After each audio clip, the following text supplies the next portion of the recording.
to congratulate you two on finally becoming Mr. and Mrs. Dumas.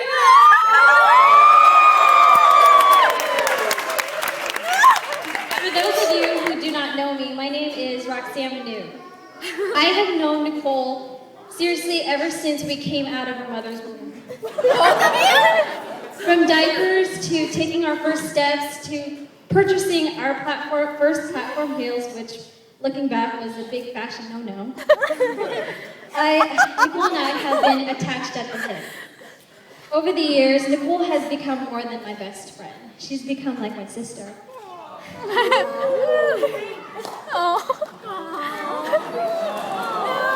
cry, don't cry. Drink some water.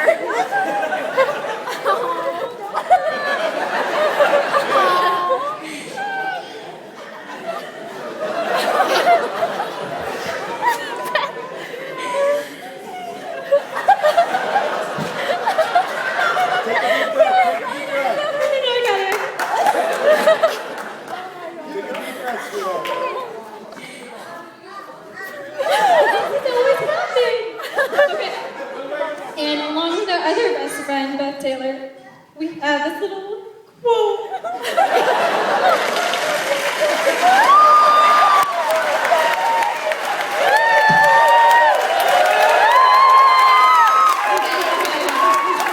We have this little quote that we always lived by.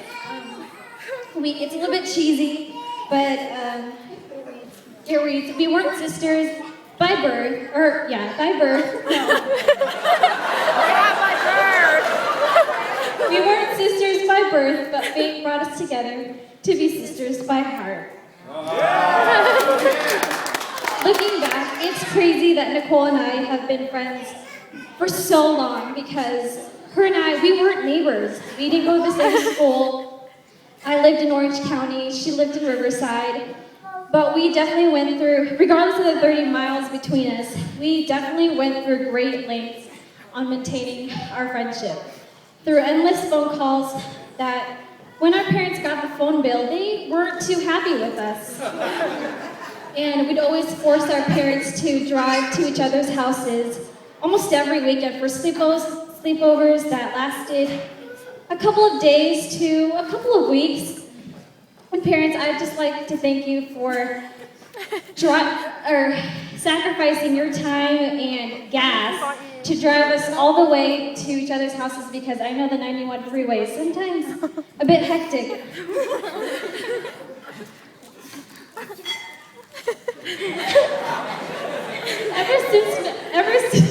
Ever since Nicole was very young, she was very vibrant, loud, and sometimes my dad likes to describe her as having a jolly personality. I know, quotations. She was always fun to be around. She was always singing, and you know Nick, regardless of where she was or who she's with, she's singing. And her and I, we were always laughing, and at one point my mom really got annoyed of us, and my mom said, "You laugh one more time, both of you, and you will be electrocuted." Over the years, our friendship has truly blossomed. Nicole, I could lean on her for anything, even if it meant she had to drive 90 miles just to see me for a few minutes because I needed a shoulder to cry on. No, that's really serious. She actually did it. Growing up, Nicole and I shared everything. We shared secrets, toys, friends, food, laughter, tears. But the one thing we did not share was our taste in men. I liked the brunettes, she liked the blondes. And Nicole, I've got to say, of all the Aaron Carters, Justin McCartneys, and Lance Bass, you've caught the best looking blonde.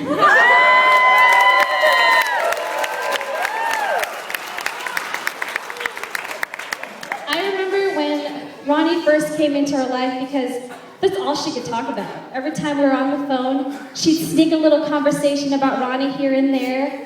And every time I was with her, she'd tell me all the funny things her and Ronnie would say and do. And all I could think about was, who is this boy? And how has he captured my sister's heart? And when I finally got to talked to Ronnie for the first time, I asked him, "Why do you like my sister?" And he responded by saying, "She's funny. She's easygoing. She's easy to talk to. She's random. And she's somewhat strange, but in a good way." But basically, she liked that she was different. Ooh. And once I started to get to know Ronnie, I kind of realized he was somewhat the same way. He had this very quirky personality that was very charming, and I felt that both Nicole and Ronnie's personality really complemented each other. And I could see that because Nicole would sometimes invite me to, I guess you could say, dates or hangouts with Ronnie, and I would become like the third wheel. But I didn't mind because I was happy to see my sister happy, and they were both fun to be around. And I had a feeling that Nicole was really smitten with this man. Because I remember one day I asked her, "What are you doing for Thanksgiving?" And she said, "Oh, I'm going to San Francisco." And I asked her, "Oh, with who?" And she said, "With my family and Ronnie." And I thought, uh-oh. I was like, her family must really love him because they're allowing him to go to San Francisco. Because coming from a Filipino family, our culture is very traditional when it comes to relationships or the opposite sex. When you're younger, your parents tell you you can't talk to boys, or your parents always say, go to school, then get a job, then you can date, or you can date when you're 30, and hopefully get married by 40, and maybe have kids at 50. But I could see why Ronnie was easily implemented in the burnout of his family because he's a good man.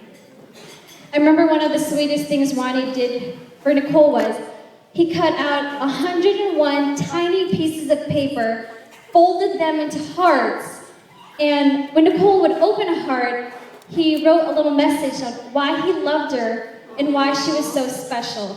And when a man takes some time to make something creative like that, you know he's a keeper. Nicole, I love you very much. You've been an amazing sister to me, and you've always been there for me, no matter what. But you have found a good man in your life who I know and I have complete faith that will take care of you, who will fight for you, and who will always be there for you, and always go to great lengths to make you happy. Ronnie, you two have found an amazing girl. Out of all the 23 years I have known Nicole, I never had a question or friendship. I always knew she would be there, and I know that she'll be there too. I know that she'll be there for you, to make you laugh, to give you one of her amazing hugs that kind of squeezes the life out of you, because you know that's a sign of how much she loves you. And you found an amazing girl. Ronnie and Nicole, remember to hug each other when the other one is sad or mad. Never go to bed angry. Never walk away angry, when things are unresolved. And overuse the word "I love you." And as they say, never lie, steal, cheat, or drink. But if you must lie, lie in the arms of the one you love. And if you must steal, steal away from bad company. And if you must cheat, cheat dead. And if you must drink, drink in the moments that take your breath away. So here's a toast to you, Mr. and Mrs. Dupra.